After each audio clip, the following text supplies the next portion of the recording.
Speed का और उसका वेलोसिटी का।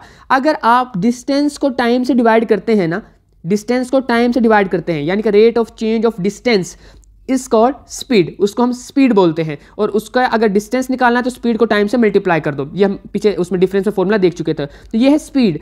और एक चीज़ जो थी हमने ये भी देखा था कि डिस्टेंस क्या था, डिस्टेंस हमारे पास था बेसिकली एक स्केलर क्वांटिटी थी, डिस्टेंस एक स्केलर क्वांटिटी थी, और जो टाइम है वो भी स्केलर क्वांटिटी है। तो जब स्केलर को स्केलर से डिवाइड किया तो आंसर भी स्केलर ही आता है। तो स्पीड भी एक स्केलर क्वांटिटी होती है, इसकी कोई भी वो नहीं होती है जिसको हम कहते हैं डायरेक्शन, इसकी डायरेक्शन नहीं होती है। और जो उसको जो है एस, इसको हमने ये फॉर्मूला जो था डिस्टेंस को जो है एस से रिप्रेजेंट किया जाता है is equal to v t. S is equal to v t, ये फॉर्मूला न्यूमेरिकल्स में यूज भी होगा। और हमने उसका यूनिट भी देख लेना है, उसने लिखा यहाँ पे स्केलर क्वांटिटी है, ये मैंने बता दिया आपको। प्लस इसका फॉर्मूला क्या होता है, इसका फॉर्मूला मीटर पर सेकेंड। जो ये स्पीड है, क्योंकि मीटर डिस्टेंस मीटर में कवर होता है और टाइम सेकंड में होता है, तो मीटर पर सेकंड इसका एसआई यूनिट हो गया। अब इसके अलावा वेलोसिटी की बात करने से पहले वो कहता है यूनिफॉर्म स्पीड क्या है। तो बच्चों अब उसको देख लेते हैं। पहले जो हाईलाइट की चीज़ मैं वो पढ़ता हूँ। If the speed of the body does not vary and has the same value then the body is said to be the possess the uniform speed. तो यूनिफॉर्म स्पीड तब होगी जब उसकी, अगर यहाँ पे ये वाली बात करूँ मैं, अगर जितने टाइम में वो जो फॉर एग्जाम्पल एक बॉडी ने यहाँ से चलना शुरू किया है और वैसे ऐसे चलती गई है, स्पीड कम ज़्यादा होती रही थी उसकी, लेकिन कम ज़्यादा होती रही थी स्पीड, मुसलसल ज़्यादा होती रही थी, पर पहले 5 सेकंड में उसने जितनी ज़्यादा स्पीड की थी अगले 5 सेकंड में भी उतनी ज़्यादा, अगले 5 सेकंड उतनी ज़्यादा, मतलब कांस्टेंट जो उसमें जो चेंज है वो इक्वल है। जो उसकी वैल्यू चेंज हो रही है ना, स्पीड जो बढ़ रही है वो यूनिफॉर्म तरीके से बढ़ रही है, तो हम उसको कहेंगे कि इसने जो स्पीड जो इसकी है, जो बॉडी है, उसने जो हमारे पास स्पीड कवर की है उस स्पीड को हम बोलेंगे यूनिफॉर्मली कवर की है, यूनिफॉर्म स्पीड है उसकी। ठीक है, तो वेलोसिटी की बात करने से पहले मैं पहले ये बता देता हूँ कि जो चीता है उसकी उसने यहाँ पे एमसीक्यू के लिए आ सकता है, स्पीड बताइए 70 किलोमीटर पर आवर होती है। ये जी लिडार गन है, और ये लिडार गन क्या होती है, बेसिकली ये वही चीज़ है जो मोस्टली सीसीटीवी कैमरा में लगी होती है मोटरवे पे। ये करती क्या है, ये आपका ना यहाँ से दूर से आपकी गाड़ी की स्पीड, दूर से आपकी गाड़ी का डिस्टेंस देख लेती है कि कितने डिस्टेंस पे है। लेट कर लेते हैं कि वो 100 मीटर दूर से आपकी गाड़ी को देख लेती है, मैं एग्जांपल दे रहा हूँ। फिर यहाँ पे लगा हुआ है जी, वो जो कैमरा है ना वो यहाँ पे लगा हुआ है, यहाँ से वो आपको देख रहा है। तो अब वो 100 मीटर दूर से उसने आपकी गाड़ी को नोट कर लिया, और उसने फिर देखना है कि आपने ये 100 मीटर का फासला कितने टाइम में वो जो है वो तय किया है, कवर किया है।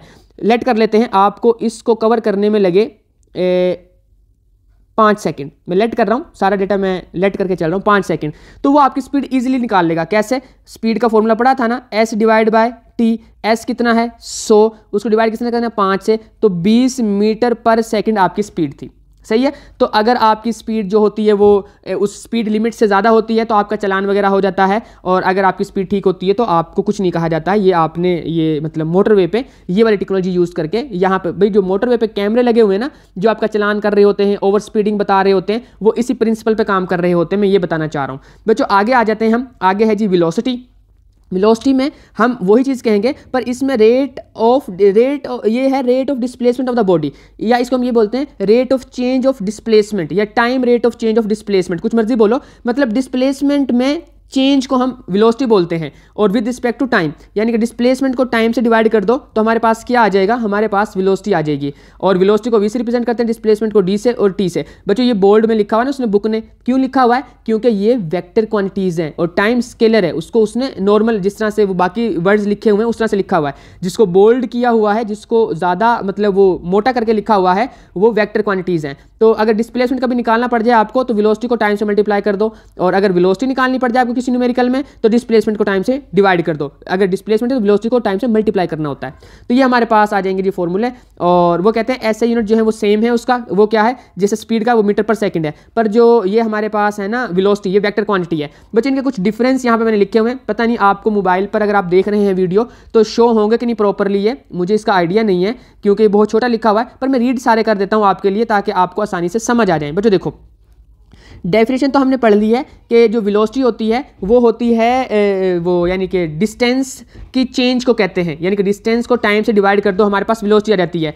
नहीं सॉरी, इसने वेलोसिटी को पहले लिखा हुआ है। अगर डिस्टेंस को, इसलिए मुझे वो थोड़ा मतलब हो गया, मैं बताता हूँ। अगर डिस्टेंस को टाइम से डिवाइड कर दें तो स्पीड आ जाती है, और अगर डिस्प्लेसमेंट को टाइम से डिवाइड करेंगे तो वेलोसिटी आएगी। ठीक है। और उसके अलावा हमने देखा कि जो वेलोसिटी है वो वेक्टर क्वांटिटी है, और जो स्पीड है वो स्केलर क्वांटिटी है। उसके अलावा वेलोसिटी जीरो भी हो सकती है, पॉजिटिव भी हो सकती है, नेगेटिव भी हो सकती है, लेकिन स्पीड हमेशा कभी भी यानी हमेशा पॉजिटिव रहेगी, कभी भी नेगेटिव या जीरो नहीं रहेगी। उसके बाद जो है वेलोसिटी की, अगर जो है वो कहते हैं velocity of the object changes with the change of the direction. हाँ, अगर डायरेक्शन चेंज कर रहे हैं तो उसकी वेलोसिटी चेंज हो जाएगी। और अगर इसमें जो स्पीड है उसका कोई लेना देना नहीं है डायरेक्शन से, क्योंकि वो स्केलर क्वांटिटी है। नेक्स्ट वो कहते हैं कि velocity can decrease with time, velocity decrease हो सकती है टाइम के साथ, और एंड पे वो जीरो भी हो सकती है अगर हम उनको माइनस करके देखते हैं तो। लेकिन जो स्पीड है वो डिक्रीज विद टाइम नहीं होती है और वो बढ़ती ही रहती है। जितना डिस्टेंस ज़्यादा होता जाएगा तो स्पीड ज़्यादा ही होती जाएगी ना, क्योंकि एंड पे स्पीड डिस्टेंस को हमने डिवाइड करना है टाइम से। हाँ, स्पीड स्लो जरूर हो सकती है पर एटलीस्ट वो नेगेटिव या जीरो वाली टाइप नहीं होगी चीज़।